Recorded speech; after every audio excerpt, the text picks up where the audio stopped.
Hello বেসিসিয়ান, কেমন আছো সবাই? আশা করি ভালো আছো। আজকে তোমাদের সাথে আলোচনা করব হচ্ছে ফ্লো চার্ট। এটা এমন একটা টপিকস যাতে অধিকাংশ স্টুডেন্টের কী থাকে, সমস্যা থাকে। তোমরা ম্যাক্সিমামই জানো না আনসারটা কীভাবে লিখতে হবে, কারণ এই টপিক্সটাতে তুমি যদি সঠিকভাবে না লিখতে পারো তাহলে সেখানে কিন্তু জিরো পাওয়ার সম্ভাবনা আছে। কাজেই আজকে আমি শুরু থেকে শেষ পর্যন্ত তোমাদের সাথে আলোচনা করব ফ্লো চার্ট কী, এটা কীভাবে লিখতে হয়, কী কী সতর্কতা অবলম্বন করতে হয়, আর কীভাবে খাতায় উপস্থাপন করতে হয়, এরকম একটা মডেল আনসার আমি তোমাদের সাথে দেখিয়ে দেবো। কাজেই তুমি যদি মনে করো ফ্লো চার্টে তোমার সমস্যা আছে, এই ভিডিওটা তুমি শুরু থেকে শেষ পর্যন্ত ধৈর্য সহকারে দেখবে। তাহলে চলো শুরু করছি। আচ্ছা, প্রথমে আমরা জেনে নিই যে আসলে ফ্লো চার্টটা কী। হ্যাঁ, প্রথমেই জানবো হচ্ছে যে what is a flow chart. হ্যাঁ, এইটা দেখো, আমি জাস্ট তোমাদেরকে বোঝানোর জন্য একটা ডেফিনেশন দিয়েছি, ঠিক আছে? সেটা কি বলেছি দেখো, যে প্রশ্নে প্রদত্ত কোনো বিষয়ের উপর খেয়াল করো ছোট ছোট কি ছোট ছোট পয়েন্টস বা ফ্রেজ আকারে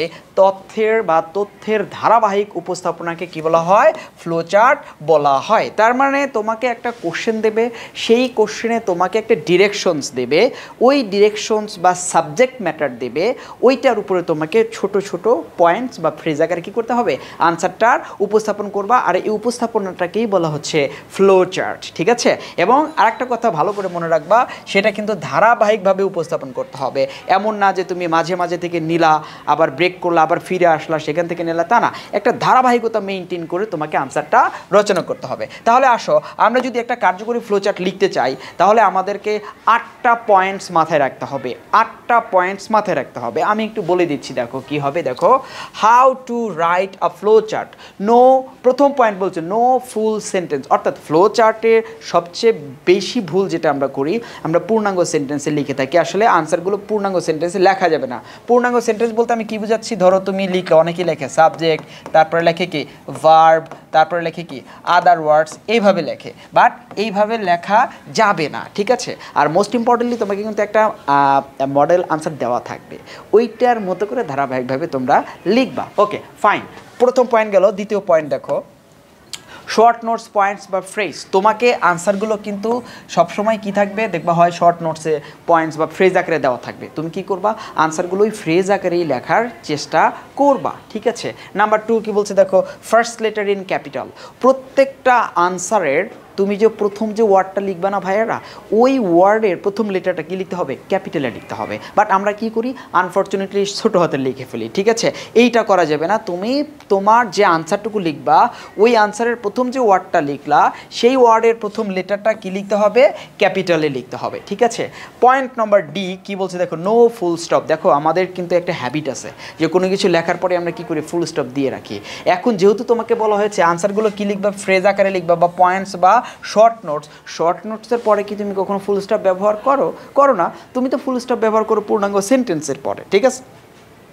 কাজেই এটা তোমাকে ভুল করা যাবে না, ফুল স্টপ ইউজ করা যাবে না, এটা কেয়ারফুলি মাথায় রাখবা। আচ্ছা, আসো, পরবর্তী আরও 4টা পয়েন্ট আছে। এই 4টা পয়েন্টে কি দেখো, তুমি এখন ফ্লো চার্ট কিসের উপরে লিখবে? তোমাকে তো একটা প্রশ্ন দেওয়া থাকবে, সেই প্রশ্নে কিন্তু তোমাকে একটা ওয়ার্ড অথবা একাধিক ওয়ার্ড, যেমন কি শোয়িং, হাইলাইটিং, মেনশনিং, এইরকম যে ওয়ার্ডগুলো দেওয়া থাকবে না ভাইয়ারা, এরপরে যে সাবজেক্ট ম্যাটারটা আছে, ওই স্পেসিফিক সাবজেক্ট ম্যাটারকে কেন্দ্র করে তুমি ওই রিলেটেড ধারাবাহিকভাবে তথ্যের উপস্থাপনা করবা। এটা কিন্তু খুব ভাইটাল একটা নিয়ম। এরপরে আসো, তোমার এফ নাম্বারে যেটা হয়েছে অক্সিলারি, মডাল বা অ্যাডভার্ব। শুধুমাত্র অক্সিলারি অথবা মডাল বা অ্যাডভার্ব এগুলোকে আনসার হিসেবে তোমরা লিখতে পারবা না, লেখা যাবে না, ঠিক আছে? তাহলে এগুলো কিন্তু আনসার হিসেবে নেওয়া যাবে না। নাম্বার জি, এইটা হচ্ছে সবচেয়ে ভাইটাল। সেটা হলো যে নো বক্স নো মার্কস। তুমি যতগুলো শর্ট পয়েন্ট লিখবা, সবগুলোর জন্য স্পেসিফিক কী থাকবে?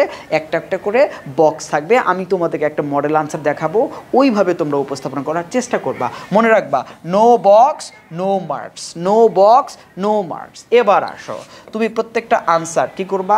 নাম্বার দিবা। নাম্বার কি? 1 2 3 4 5 6। 6টা কেন নাম্বার? কারণ তোমাকে 1 নাম্বারে একটা নমুনা আনসার দেওয়া থাকবে এবং তোমাকে আরও 5টা পয়েন্ট লিখতে হবে। কয়টা পয়েন্ট লিখতে হবে? 5টা পয়েন্ট লিখতে হবে। তাই 6 পর্যন্ত দেওয়া আছে। প্রত্যেকটার ক্ষেত্রে তোমরা কি দিবা? একটা করে নাম্বার অবশ্যই ইউজ করবা, ঠিক আছে? তাহলে এইবার আসো আমরা একটু দেখি কোন কোন ফ্রেজগুলো সবচেয়ে বেশি ব্যবহৃত হয়। দেখো আমরা আনসারগুলো লেখার ক্ষেত্রে ফ্লো চার্টের সবচেয়ে জনপ্রিয় যে ফ্রেজগুলো আছে সেগুলো হচ্ছে এই চারটা। কি phrase? Infinitive phrase, gerundial phrase, past participle phrase আর নাউন ফ্রেজ। এইগুলো হলো সবচেয়ে বেশি আমরা ব্যবহার করি বা ফ্লো চার্টে সবচেয়ে বেশি দেওয়া হয়। সো এই জিনিসগুলো তোমরা একটু শিখে নিবা যে ইনফিনিটিভ ফ্রেজ কি, জিরান্ডিয়াল ফ্রেজ কি, পাস্ট পার্টিসিপল ফ্রেজ কি, নাউন ফ্রেজ কি। এই জিনিসগুলো তোমাদেরকে কি করতে হবে? শিখতে হবে। লেখার আইটেমটা তোমাদেরকে শিখতে হবে, নাইলে কিন্তু আনসার লেখাটা তোমাদের জন্য কঠিন হয়ে যাবে। আমরা ফ্রেজ গঠন করতে পারি না দেখি ফ্লো চার্টে আমাদের সবচেয়ে বেশি ভুল হয় এবং আমরা এখানে সবচেয়ে বেশি কম মার্কস পাই আর কি। এবার আসো আমরা একটু মডেল আনসার দেখি। ধরো তুমি একটা আনসার যখন লিখবা তখন তোমাকে কি করতে হবে? এরকম একটা করতে হবে, একটা নমুনা আনসার আমি তোমাদেরকে দেখাই দিচ্ছি। ধরো কোশ্চেনটা থাকে কত নম্বর? 2 নম্বরে থাকে। তাই তোমরা আনসার লেখার সময় প্রথমেই লিখবা আনসার টু দ্য কোশ্চেন নং 2। এইটা ফুল তোমরা লেখার চেষ্টা করবা, ফুল। যদিও তোমরা কি লেখো অ্যান্স, কিউ, নো, টু, এটা লিখবা না, তোমরা পুরোটা লিখবা answer to the question number 2। এরপরে তোমরা যেটা কি করবো ভাইয়া, ফ্লো চার্টের জন্য কিন্তু একটা হেডিং তোমাদেরকে ব্যবহার করতে হবে, যেটা আমরা ব্যবহার করি না। ঠিক আছে? আমি দেখেছি আমার স্টুডেন্টগুলো কলেজের ক্ষেত্রে দেখা যায় তারা হেডিং লিখতে ভুলে যায়, লেখেই না, জানেই না কীভাবে ফ্লো চার্ট লিখতে হবে। ঠিক আছে? তো একটা হিডেন তোমরা ওই কোশ্চেনের উপর ডিপেন্ড করে একটা টাইটেল তোমরা একটা দিবা, হেডিং তোমরা দিবা। যেমন এটা আমি একটা নমুনা একটা হেডিং দিয়েছি, যেমন কি বলছে যে a flow chart showing the functions of education is given below. এইরকম একটা তোমরা কি দিতে হবে? একটা টাইটেল তোমাদেরকে ব্যবহার করতে হবে। এরপরে তোমরা দেখো, খেয়াল করো, আমি কিন্তু এখানে 6টা পয়েন্ট কি তোমার এইভাবে লিখেছি, তুমি এভাবে লিখতে পারো, আমি আরেকটা মডেল দেবো সেভাবে তোমরা লিখতে পারো। তাহলে খেয়াল করো প্রত্যেকটার ক্ষেত্রে কিন্তু আমরা নাম্বার ব্যবহার করছি 1 2 3 4 5 6। ঠিক আছে? 6টা নাম্বার দেওয়া আছে। ঠিক আছে না? দেখো প্রত্যেকটা আনসারের প্রথম লেটার কি আছে? দেখো প্রথম লেটার কি আছে? ক্যাপিটালে আছে। কি আছে? ক্যাপিটালে আছে। আমাদের ক্যাপিটালে লিখতে হবে। ঠিক আছে? দেখো প্রথম আনসারটার সাথে আইএনজি ছিল, তাই পরবর্তী আনসারগুলোর সাথে কি করেছি? আইএনজি ব্যবহার করেছি। কি করেছি? আইএনজি ব্যবহার করেছি। এবং খেয়াল করো কোনো আনসারের শেষেই কিন্তু আমাদের ফুল স্টপ নাই। ফুল স্টপ আছে? ফুল স্টপ কিন্তু নাই, ফুল স্টপ কিন্তু দেওয়া যাবে না। ফুল স্টপ কিন্তু নাই, ফুল স্টপ কিন্তু দেওয়া যাবে না। আর তুমি যে এটা যে সিরিয়ালি লিখছো, ধারাবাহিকভাবে লিখছো, এইটা বোঝানোর জন্য তুমি প্রত্যেকটাতে কি ব্যবহার করছো? অ্যারো ব্যবহার করছো। ঠিক আছে? এই জিনিসগুলো তোমরা মাথায় রাখবা। তোমরা আগে আনসারটা লিখবা, তারপরে বক্সটা লিখবা, যাতে বক্সগুলো দেখতে একটু সুন্দর হয়। যদিও তোমার বক্স সুন্দর অসুন্দরের জন্য নাম্বার ওইভাবে ভ্যারি করবে না। ঠিক আছে? এবার আসো আমরা আর একভাবে আনসারটাকে সাজাইতে পারি। কিভাবে? এইভাবে আমরা আনসারটাকে সাজাইতে পারি, এভাবেও লিখতে পারি, লম্বাভাবেও আমরা লিখতে পারি। আশা করি তোমরা মানে ফ্লো চার্ট কি সেটা লিখতে 8টা যে স্টেপ অনুসরণ করতে হবে সেটা অবশ্যই তোমরা নোট করে লিখে রাখবা। আর খাতায় কিভাবে উপস্থাপন করতে হবে সেটা তোমরা অবশ্যই একটা নমুনা আনসার, একটা না 2টা নমুনা আনসার পেয়েছো। আমি পরবর্তী ভিডিওগুলোতে কি করব, প্যাসেজ দিয়ে তোমাদের ফ্লোচার্ট লেখাগুলো কিভাবে হাতে কলমে লিখতে হয় সেটা আমি তোমাদেরকে দেখাবো। দেখা হবে নেক্সট কোনো ভিডিওতে। টিল দেন আল্লাহ হাফেজ, বাই বাই।